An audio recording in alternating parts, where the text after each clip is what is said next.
Ladies and gents, this is the moment you've been waiting for. A podcast for podcasters. This is Creating the Greatest Show, and I'm your host, Casey Cheshire. Join me as we interview podcast hosts and investigate the ingredients of a successful interview podcast. We'll talk mistakes, earned skills, powerful questions, and more. This show is sponsored by Ringmaster, completely done for you B2B podcast production. There it is. We're doing it. Oh my goodness, we're doing it. This one is going to be one for the record books. I can't wait to introduce my guest today. I'm excited to chat with her. We've had to reschedule, and all that did is made me want to chat with her that much more. I can't wait to get into it. The topics we're going to talk about. She's an absolute badass because she is both attorney and storyteller, podcast host, podcast like wizard and maven and all the things, part marketer. But she also really just enjoys digging into the facts and assessing risk and helping people and helping companies.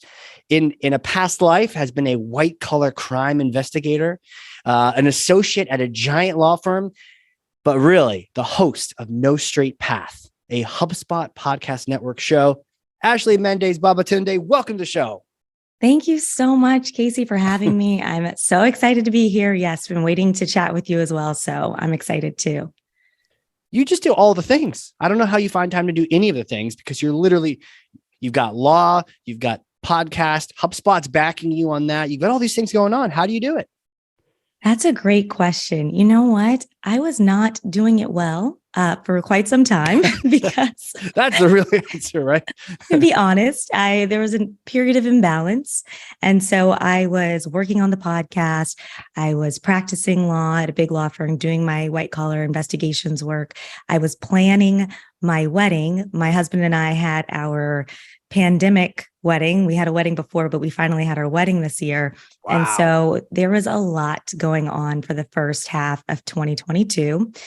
And fortunately, I was able to get a sabbatical from my law firm. So I pitched a sabbatical to them, talked to them about the work I was doing on my podcast, the work with HubSpot. And they said they heard the passion in my voice. I advocated for myself. I used my little attorney skills for myself for the first time. And it all worked out. And so now I am just focusing on the podcast creation, the storytelling, the writing right now. And that's been so much fun. Love that you get to focus on something that you're truly passionate about. So with that, let me ask you the question that starts this whole thing off.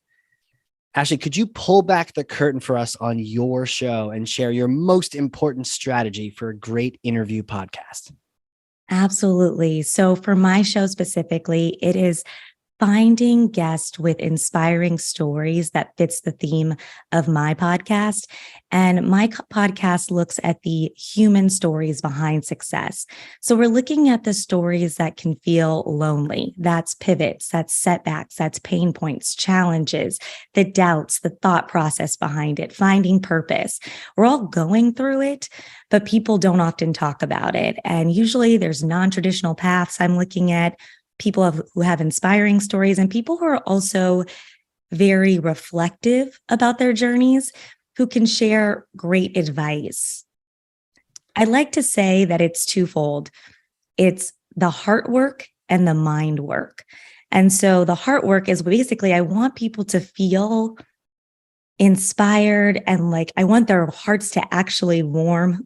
I want to be a professional heart warmer after they hear the story. But simultaneously, I want people to learn something really new and interesting. And I have a lot of curious listeners and take that practical advice and apply it in their own life.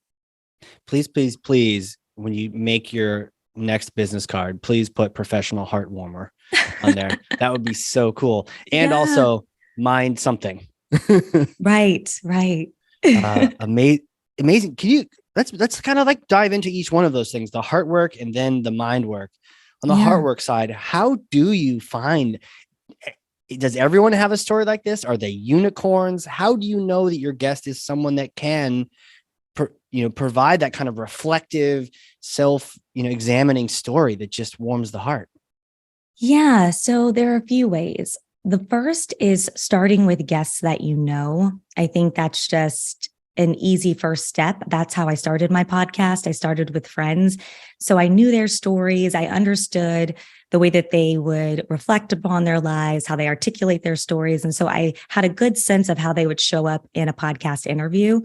And that's been really great. I think that it's also important to stay connected to social media platforms and other media platforms where you can get a sense of someone's story. So what's so great about now, because when I came up with the idea for the podcast, what was it, maybe 4 or 5 years ago, less people were open on social media about personal stories, but now you're even seeing it on LinkedIn. They're talking more about their setbacks and challenges. We unfortunately have layoffs, happening in the tech industry. And so people are sharing their stories. And so it's a good way to keep a mental note or actually take notes. I'll go through LinkedIn and say, I might know this person. And so that's actually how I got 2 guests. I saw that they had really interesting stories. So I went on LinkedIn and I thought, okay, we've got to have some mutual friends. And so we did. And so then I called that mutual friend, text that mutual friend, and then I had 2 guests that way. And the third thing I would say is you also need to be open to guest pitches, and you can listen to their work. The guest pitches are usually people who have established brands. They have a story to tell. They've been putting the work in to share their story. Perhaps they have a book coming out, a framework. And so that's also something to stay open to and possibly include in your podcast to get that heart work, that inspirational story. Yeah, it makes a lot of sense. And it actually puts the people that get pitched into a better light. Sometimes I think the people that get pitched are kind of like, I don't know, but you're right. If it's the good ones, right. They, to your point, put the time into thinking about how to tell their story, because it's not easy to necessarily tell your story in a cohesive manner. What mix do you have of like professional storyteller versus just person who has that raw, and then what percent breakdown do you think? Yeah, that's a good question. I try to do 50-50. I try to do 50% emerging voices and 50% kind of established brand voices. I actually recently talked with a listener, and she said one thing she liked about my podcast is that she's hearing novel insights. She can tell these people aren't coached. They're really just sharing their journeys. And so these are people who have done interesting things. I have one friend in particular who I interviewed, Kristen Turner, and she is a political strategist, speaker, but she hasn't really been sharing her personal story. She has an interesting story because we went to law school together at Harvard. And instead of taking the M&A tech job that she had right out of law school and doing what all of us did, get that fancy big law firm salary and go off and make that money, work those hours, and essentially do the things that everyone in her peer group was doing, it didn't feel right. And she turned down the job and went in a completely different direction. And so she's graduating from Harvard Law School without a job. And that can feel really lonely. And even though she hadn't shared that story, I felt like other people had been in similar positions, perhaps not the same position, but where your peers are doing one thing and you're doing the opposite because it doesn't feel right. And she's very reflective. And I said, you know what? You got to come and share your story. Please do it. And so it took a little bit of convincing, but I got so much feedback from that, positive feedback from that episode. And so I do think it's important to work with the emerging creators. The other thing, or emerging voices, the other thing is that Kristen is a born speaker. So it was easy. I didn't have to coach her. There are other people.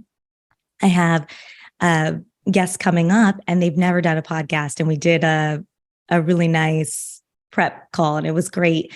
And I think what I'll probably do with them, because I understand they're not public speakers, but I think they have a really interesting story. They pivoted from nursing and police officer work to photography business that is doing amazing. They're my wedding photographer and they were just incredible. I was like, no, you guys have an amazing story. You got to come on my podcast. Yeah. And so what I'll probably do there, because I think it's an important story, is add some more voiceovers, is play with the storytelling. I can add in parts. I do a lot of voiceovers to help with the trajectory of the story to make sure that it's cohesive, because I do think their story needs to be told. Is it going to be a little bit more work on my end? Absolutely. So you just put that in the schedule. Yeah. Yeah.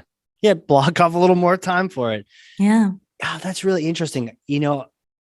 can you tell me, how do you mentally approach the idea of placing in a voiceover? Is it when the conversation's getting a little off track, you kind of hop in there and you're almost like the fairy godmother and you're in someone's head saying, okay, this is where we're going? Or how do you picture that happening? Yeah, that's a great question. I haven't thought much about it. You just kind of some do it things, and it just feels right. yeah, And some things exactly, they just kind of come natural. I think as an attorney, I'm certainly a storyteller, and I was a writer in college, and it's a small thing, but I wrote a lot of feature stories for the Stanford Daily when I was in college, and I told people stories. And so I think that I insert a voiceover to, you know what? This is great. I love this question. Thank you. Now I'm thinking through the process, what I do. I think what I do is that I link the story together. So I try to make sure that the most important, valuable part is heard by the actual guest, that the guest tells their story and they tell like the really meaty part. But to get to point A to B to C, I'm going to be the link. And that's how I use the voiceovers. This is the first time I've heard this kind of solution. And actually it was going to be one of my questions, because when you mentioned some of the value that people really enjoyed was that your guest was uncoached.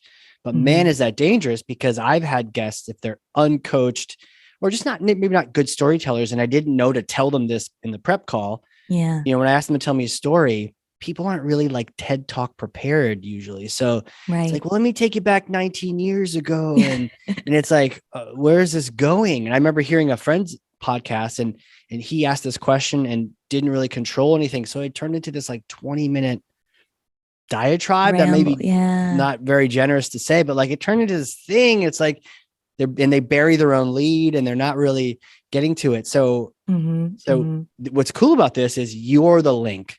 So even if they do go off on that tangent and all these crazy things, maybe a little bit more editing, a little bit more you providing links. But what I heard though, is that you let them be the one that says that critical part. Yes. Yes. Wow. That is the goal. Now we just need a name for whatever this is. I know. Storytelling, linkage. Linking. Story linking. Story link editing. I don't know, but it's great. And so you do, it sounds like you do prep. Do you do a prep call every time? Do you sometimes just with the uncoached folks? What's your approach? Yeah. So usually with the uncoached people, I do a prep call, and I just started that. You actually inspired me. So thank you. Because what I was doing before was providing a pretty long write-up of just what the podcast was about. Because actually the first guest who signed on, I didn't even have a podcast yet. Right. And so they had nothing to go on. So I had to kind of put the description in there, put some of the questions. So I still do that, do logistics, quiet room, headphones if possible, things like that. I also add a vulnerability note. I think the difference between my podcast and other career podcasts is that I really think vulnerability and honesty is important in telling the best stories, especially if we want to get to that heart work. It's certainly, there's no pressure to do it, but I want to let people know that there is a safe space. So we can talk about the grief, the loss, the divorce, the depression, the imposter syndrome, all of those things while you're navigating your career. Because the thing is, when you're navigating your career, you're also navigating your life. Right. And that can affect the way that you show up in your career. And so I think it's important to tell those stories. And actually, it is linked to the way that the actual inspiration for my story and the work I was doing is also tied to an even more personal thing for me. Like this was a passion project for me, and I was working on it in 2020 for fun. In 2018, I wrote the blog post about failing the bar exam, and I wanted to inspire others because the journey felt lonely. And then so that was a personal story, and that's a vulnerable thing to tell. Yeah. And then that did well. And I thought, okay, I need to put out a podcast that tells these stories. And I did it in 2020, just started brainstorming and working with my mom on it. And then unfortunately, she got sick with cancer. And so after she passed away in 2021, a year later, I put out the podcast teaser on her birthday to honor her. And so it was this beautiful thing. And then I got the deal with HubSpot 3 weeks later. And it's just that the meaning behind that, it makes the story richer. And I know it's hard to share, and so I don't pressure people, but it's something that's really important. So I try to do prep calls also with people if I know that we're going to be tackling some tougher issues, just to make sure that they're okay with that. Love the space you're creating, and also the mission and the passion that fuses into this show. It's not like you're reading a teleprompter, on like a news channel. This means something to you. Mm-hmm. Tell me more about that vulnerability note. It sounds like it helps inspire or get them started understanding this is a good place to share these stories. But do you like have a paragraph that like encourages them to do that? Or tell me more about what it says and how you encourage people to go to that place that maybe they've been trying to avoid. Yeah. So exactly. I have a vulnerability note where I say that this is unlike other career podcasts where we would love vulnerability and honesty. And then I say all the things we've discussed thus far, and that's the grief, the loss, the setbacks, the failure, the job loss, all of those things. And that you should feel like it's a safe space for you to share, but there's also no pressure. Right. Because I don't want people to feel, not everybody wants to go certain places. I've had some people who have had health issues, navigating a really high powered career, and you might have a chronic illness. Sharing that can inspire and help other people. But I have one friend who has shared it, and I have one friend who has not. Yeah. Totally makes sense. I completely understand, but I want to give them that space just in case, because the reason why I wanted to put this podcast out there is because I want to help people feel less lonely. And sometimes the most vulnerable things that happen in our lives, the most challenging things that happen in our lives, are the things that make us feel lonely. Even though we go through them, we don't talk about them. Right. And what's crazy is that it makes you feel lonely, but had you only shared that or listened to your podcast, you'd realize every single person is probably battling some kind of moment like that, or thinking about it as they're walking to the store right this very moment. Right. And so then you realize it actually joins us all together. It doesn't make us different. It makes us all more similar. Question for you though, you were sharing about the safe space, and every time you said it, I thought, but is it a safe space? Like maybe you're not going to make fun of them, but like people are going to hear this. That's a good point. How do you balance it? Do you tell them you're going to edit it? And hey, if you go too far, you can always chop it out. Or, what does safe space mean to you in the term of the podcast? Yeah, no, that's a really good point. I certainly edit it in a way that will always portray my guests in a positive light. Sure. I do think though that they are sharing positive stories, right? But if there is something, I even say, because I had one guest and she got emotional, and I said, do you want me to take this out? You don't, because she's crying on it. And then she said, no, you know what? She's like, I never answered this question. Keep it in. And I was like, okay, very interesting. So I do ask, I definitely ask, but I don't think anything that people share, I don't know, unless people, I guess the internet, people are so mean, but we haven't, there's a lot of toxicity out there. So anytime you do share anything personal, you open yourself up to that. And so that's why I also say, you don't have to share if you don't want to, but at least the audience I have thus far is a very inspired, kind audience. So you're really getting positive feedback, and I'm getting people saying, this really resonated with me. Thank you for doing this work. I know as I grow and get larger, there will be the trolls and things of that nature. And so I might need to add an extra note in there under the vulnerability note. So that's a good point. But I can totally see the prep call. And that's really cool that you're doing that now, because we had a chance to have a prep call. And frankly, after talking to you for like an hour, maybe combined, I would tell you anything. Right. So there's something about you as a host that also not only you stating this, but something about you, I think, that helps make people feel comfortable to share these things. But honestly, as soon as they share them, they get off their chest. It probably a world of a difference. It doesn't fix anything instantly, but it feels good to sometimes get it off your chest. Yeah. Thank you. Yeah. Yeah. You're nothing but compliments today. I know. I love this show. Thank you, Casey. You're so great. You know what? You just clip it and keep playing it. Should you need any positive reinforcement, tell me about on the prep. What you had some stuff in documents now as you shifted doing a prep call. There's certain things you like to accomplish on that. What does it look like? Yeah. So I go through because sometimes people are really busy. And so I just ask if they've read the document or do we just want to walk through it? So that's usually what I do. I give them the overview of the show, things that I'd like to touch on. It depends on their story because I usually pick up someone and I tell them this is a story I think I want to tell because of everything that I know about you. Yeah. What do you think? And they say, perfect. They say, oh yeah, but can we add this? This is also what we're doing. Great. Mm-hmm. So I also want to make sure that I'm sharing the things that they want to share. Right. And so it's really a time. It's not very long agenda, not a long task list, not my attorney life. So I have like 3 or 4 things that I go through, and it really starts with overview, questions I can answer, and then any logistical things, quiet room, lighting, things of that nature. Yeah, that makes sense. And it actually is a perfect segue. I love this. When you get 2 podcasters together, then segues just sort of flow out of everywhere. The next thing I want to talk about was the mind work, right? So we've talked about the heart work, and you want to make sure you're conveying things that they want to convey, and you're listening for the heart side, and you're sensing for it. Tell me about the other half of the equation. Yeah, that's great. And that's for the people who I feel like have such good practical advice and great advice for people for as they navigate life and career and these challenging times.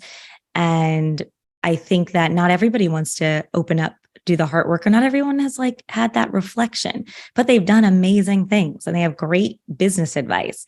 And so I like to highlight that as well. So I try to ask both questions, but on that prep call, I get with a guest and I'm like, okay, great. This person's probably going to be more of like the mind work, the practical advice, the whatever it may be.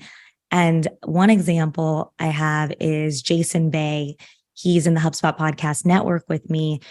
And he's a really reflective entrepreneur, young entrepreneur in sales. And he just had so many gems and he's very well read. So he was going back and forth between various business owners. He reads a lot of entrepreneurial stories and books, which is certainly a blind spot for me that I'm learning. I read a lot of memoirs and storyteller. So he has a lot of the practical advice and I got great feedback from his episode and learned so much. And yeah, so it tends to be a mix. I don't want to gender it, but I've noticed that the men like the practical advice a little bit more, and the women tend to be a little bit more open to sharing the heart work. And so I'm trying to get a mix of that. And yeah. There's probably some societal reinforcement that just says oh, get the takeaway. Yes. And probably everyone needs a little bit of everything. We just need to, it sounds like you started to sense that I need to maybe encourage some of these guests to go here, and not, and they're fine over there. You'll have takeaways for days, but how did that make you feel, as opposed to you've got feelings for days. What did you learn from that? What were your takeaways? It's like a balance, the 2 sides. It is a balance. It is really interesting. And the man that actually did open up the most is a psychiatrist. So it made sense. So it was nice. That's what he I think, even psychiatrists need a little counseling themselves and need to get stuff off their chests. So I can totally see that being both smart and, God, just listening to people all day. I guess that's what we do, right? So before I go, oh man, who would ever be a psychologist or a psychiatrist? But, and again, what our podcast hosts in an interview format, right? That's true. Yeah.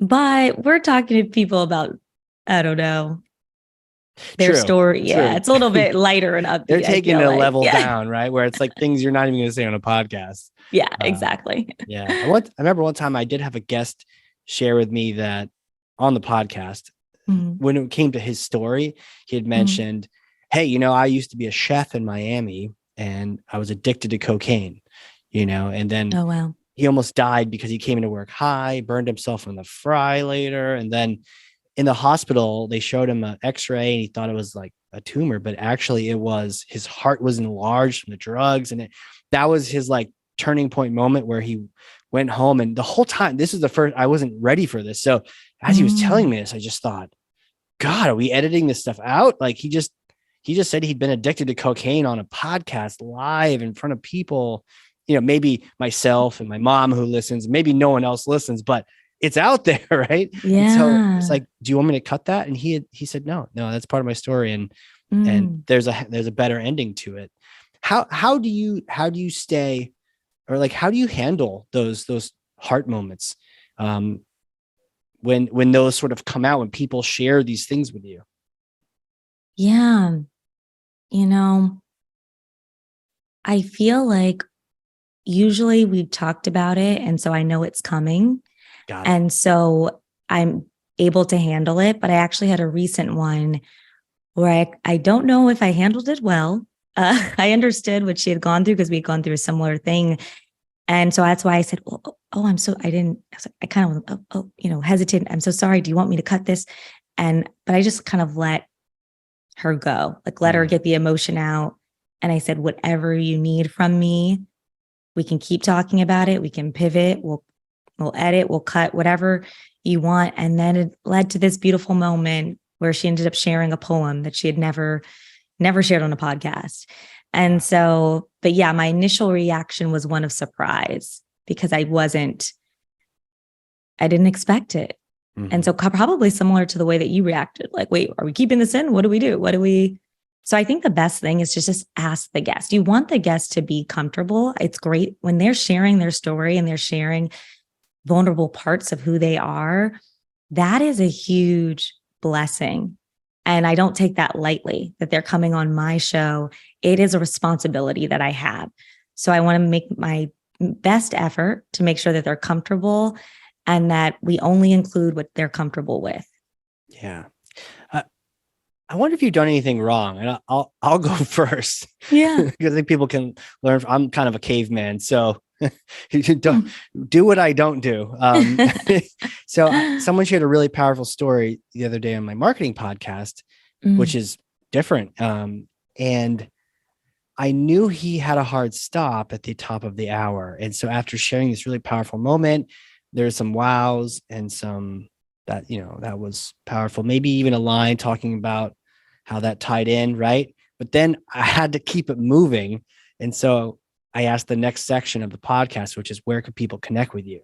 And my team ragged me a little bit because it to them, maybe in my own brain, I paused a while, but to them, it sounded like, oh man, wow. And that was pretty powerful. Okay. Hey, where could people connect with you? Like almost like I had jumped over to the next thing. And I don't know.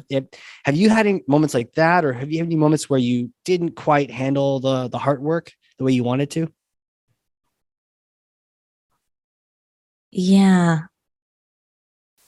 What's so interesting because it's just me and I don't have a team. Perhaps I have a blind spot and I just think I'm great. Sure. I'm like, yeah, I handled it so great.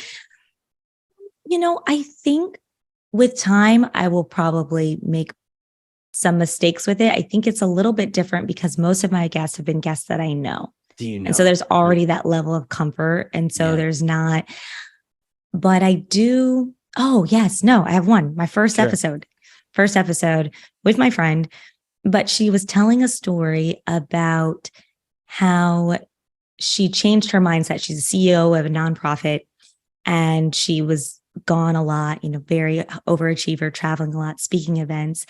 And her regret is that she wasn't around for her family. She didn't go back home enough. And when her grandmother passed away, she had regret. And she said she's changed the way that she moves in the world and the way that she lives, which is very admirable. And I remember, I don't know if it was the way that I edited it, but like I said, oh yeah, I'm so sorry. That's one regret I don't have. Like I said something like, I was like, oh crap, thank God she's my friend. But I don't know. Edit that hardcore. Yeah. Like that sounds, it sounds insensitive. I think the way the editing turned out, it was very you weren't, you just, the way it sounded maybe that.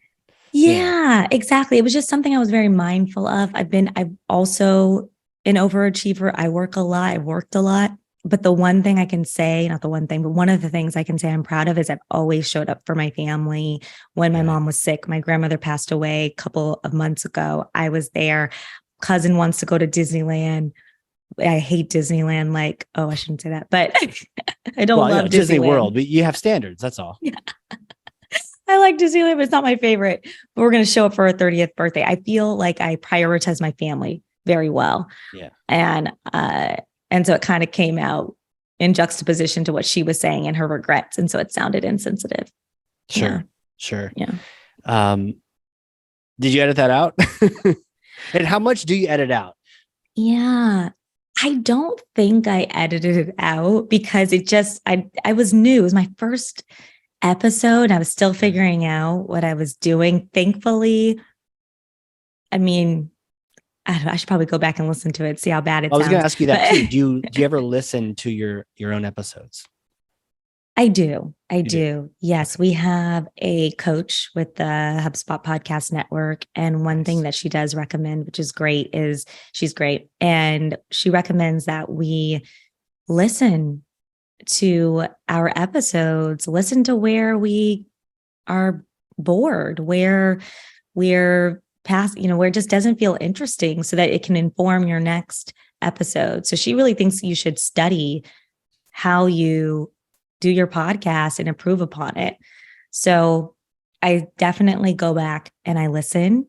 And one point of feedback I've gotten is that I've improved over time. And so I'm thinking, oh, let me go back and see what they're talking about because I don't know what I've been doing differently. So yeah. Interesting. That's cool. Having a coach is so important in listening. I know I've talked to some folks who can't stand to listen to their show. And when I have time, I do like to listen to it because that's how I've found things like me overusing definitely. That used to be a word I used definitely all the time. Yeah. As a response, as a filler where it just was everywhere. And I wouldn't have known that because in the moment I was just fine. Though I have definitely caught myself either saying definitely or for sure or something, writing it down on my notes and Xing it out and still saying it as it's right in front of myself. Yeah. But yeah, it can be helpful to listen to what you're doing. Yeah. And I think I also listen to the podcast because I want to make sure I'm telling a different story. Everyone has a different story, but I want to make sure there's enough diversity in the rhetoric that we are using, the lessons we're saying and the lessons that we are portraying in the podcast, because I don't want it to be monotonous and boring and say, oh, you're going to come to this show and hear the same lesson. Like, tell me more about that. Because that definitely sounds like a goal and an aim and a focus and a preference. Not to be boring. Yeah, no, want to keep it interesting. So one way to do that is to get guests who do different things. So I think that that's really nice. So thus far, I've had the nonprofit CEO who basically, it's not like she had a linear path. It's still no straight path, but it's a little bit more linear than others. And she talks more so about her journey to CEO and the thought process behind it. And that's a lonely journey. Not everyone's CEO, right? And then we have the pro football player, my friend from high school turned CW hit producer. And that's an interesting one. We have valedictorian trajectory going towards medical school, change to sports writer. We have the friend who's this accomplished doctor, but he failed the board exam. We have the woman who's had pivots from law to consulting to business to advising entrepreneurs, and also has this amazing newsletter about love and compassion and talks about her creative projects. So I try to get politicians. We have a friend who's a politician. So try to get lots of different stories. And that way people stay engaged and interested. And there's something for everyone. A teacher, when I highlighted a teacher, I got a lot of feedback from people in education saying, thank you so much for highlighting teachers here. This work's so important. And then the entrepreneurs are always in the mix because they've always got an interesting story. Oh yeah, like went to school for geology and now they run a tech startup. Like you'd never know. You never know what they're up to. It definitely sounds. Exactly. The level of curation of your guests is really interesting. Uh, are you watching videos of that? Like, how much time would you say you spend deciding if this person is the next? I know a lot of them are friends. You know who they are, but Yeah, for the ones you don't know, how much time would you say you spend on that? that's a good question. I think it's a cumulative process. So it's over time. So I think what I do, the initial step is I just put someone's name down that I might see them on social media or someone told me about them, just to put it on my list of potential guests. And then I do a bit more research, whether I reach out to them or I look up their profile, but it usually does not take me too much time to know whether or not I want to feature someone on the podcast. Right. Right. Huh. Interesting. I want to shift a little bit, a bit of a pivot, if you will. Yeah.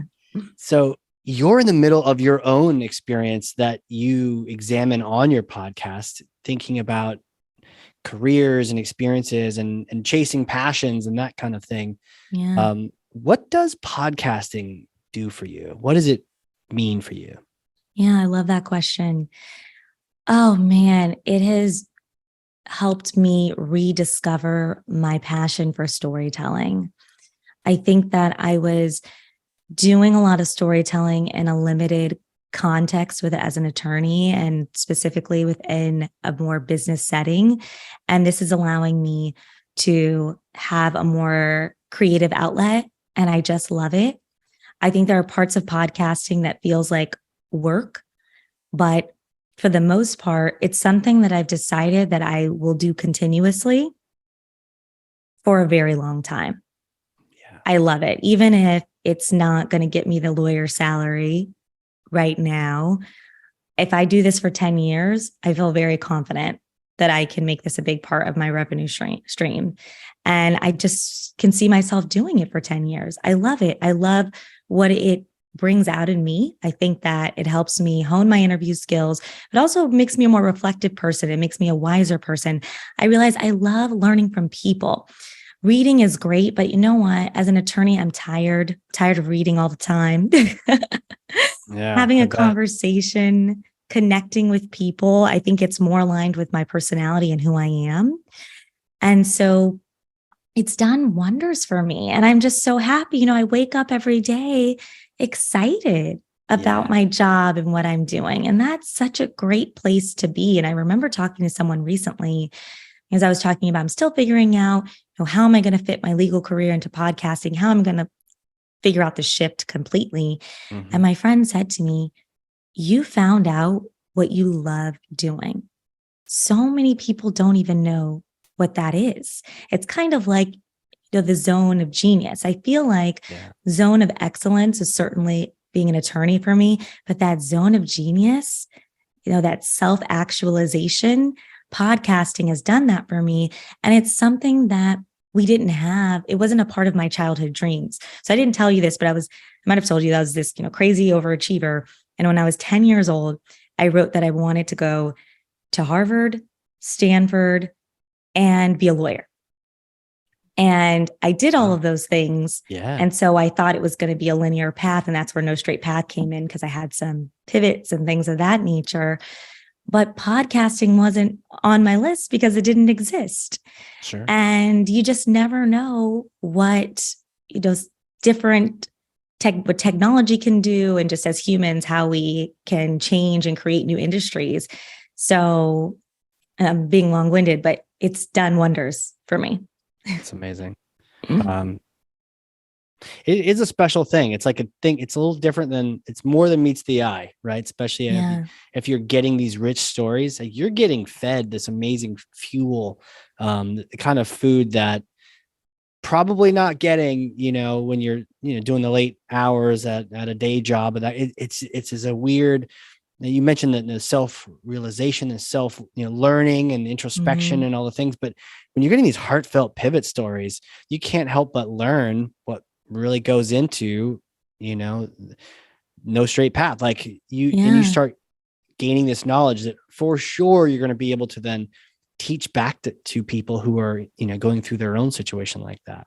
Yeah, it's so true. And something else that I like to do on the podcast is I ask people about their childhood, because I noticed that when people, and I specifically ask how they grew up, but I also ask about the attributes and characteristics people use to describe them.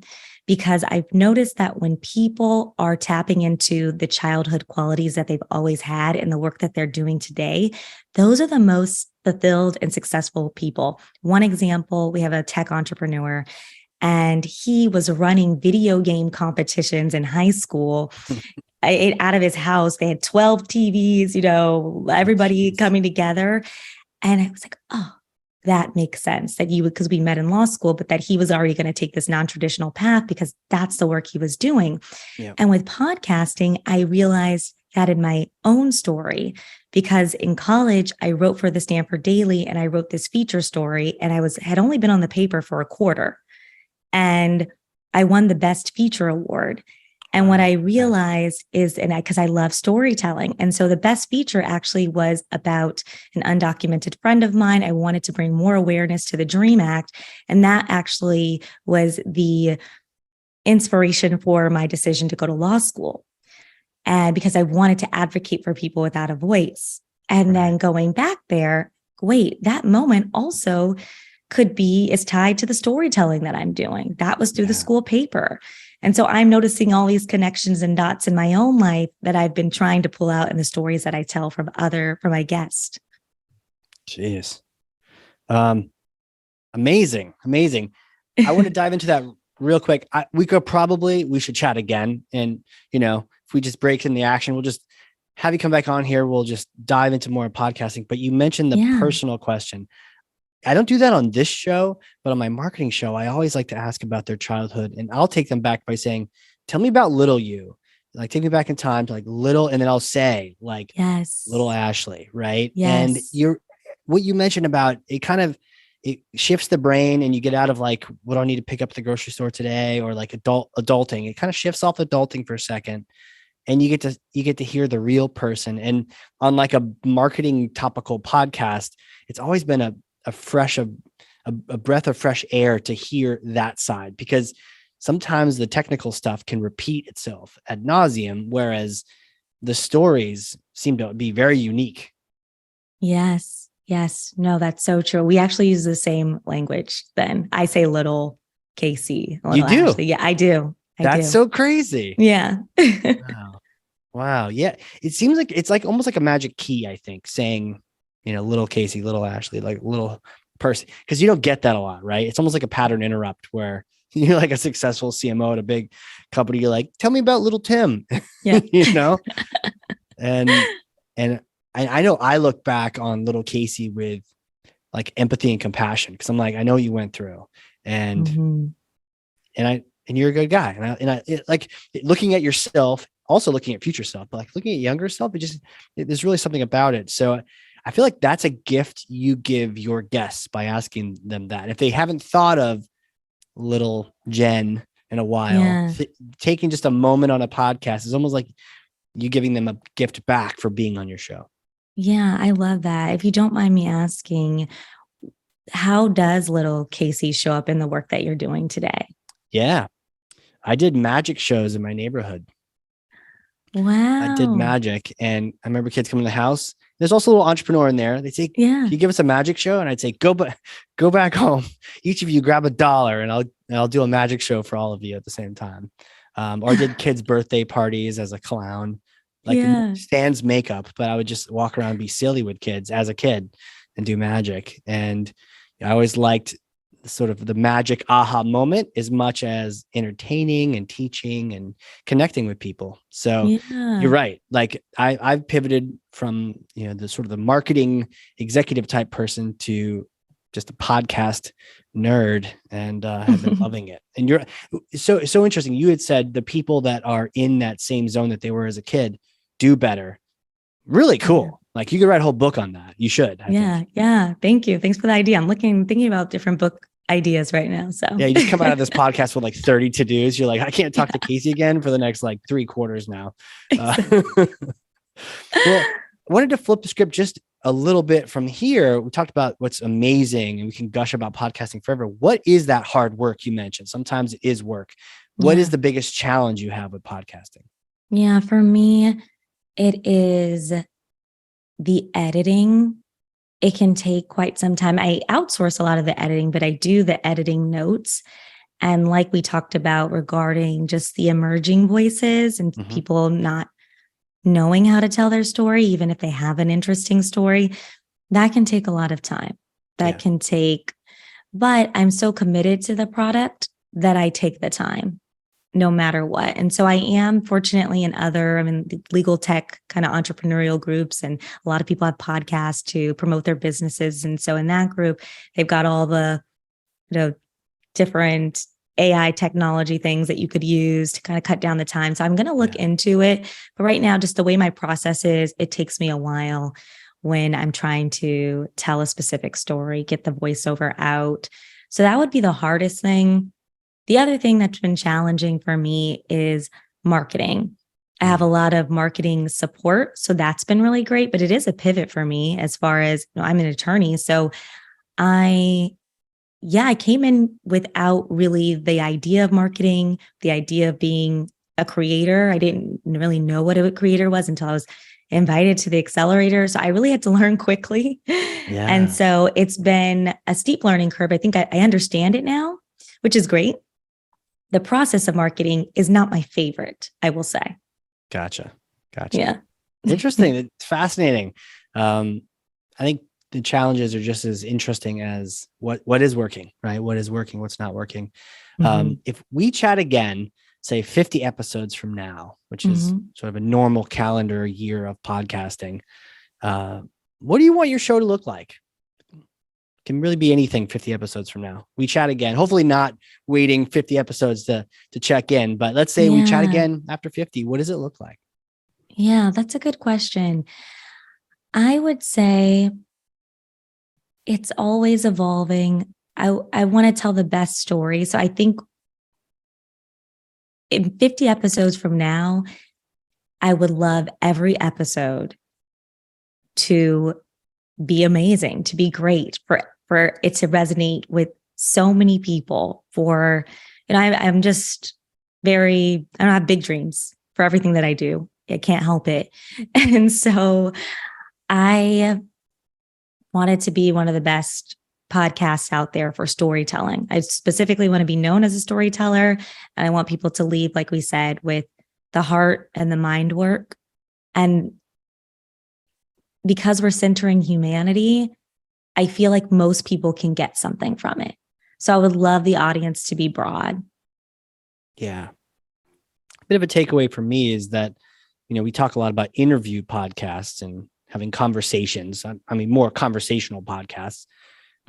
But what's really cool too is that while it may be technically an interview or conversation, you're really thinking about the end result of being this narrative that takes people somewhere, and maybe they feel the same feelings that your guest is feeling.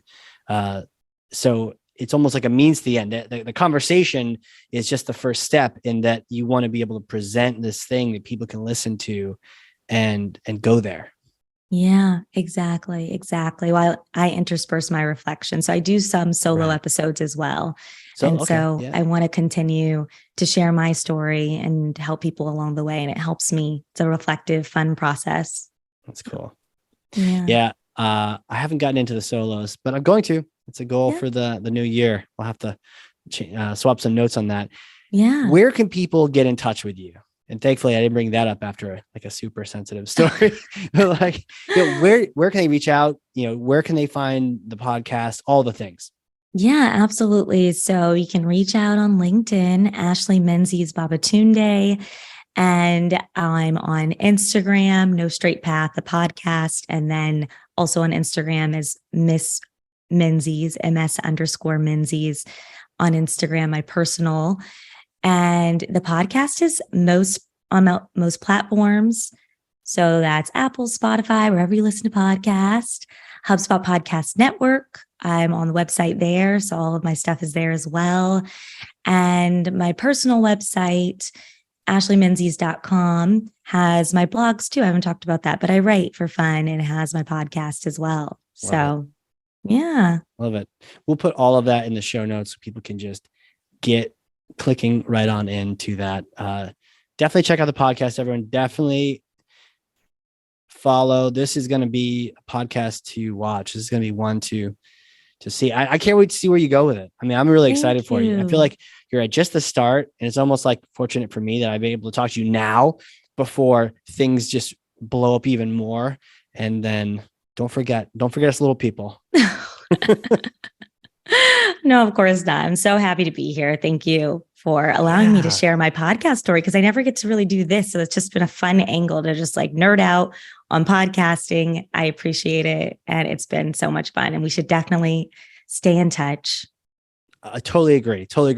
I'm super grateful over here. And I know that I learned a million things. And for those listening, if you learned something, and I freaking know you do, or know you did, because I literally have 2 pages of notes over here, front and back. You do, yes. Right? I really do.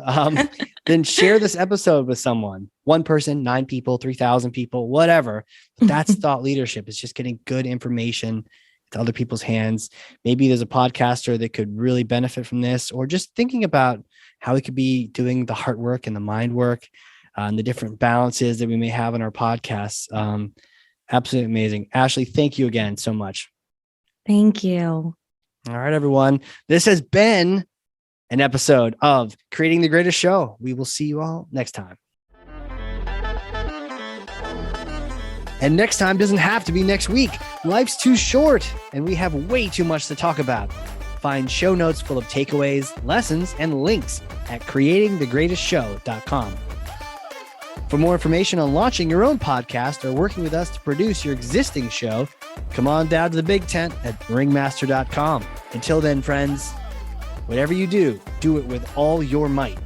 Work at it, if necessary, early and late, in season and out of season, not leaving a stone unturned and never deferring for a single hour that which can be done just as well now.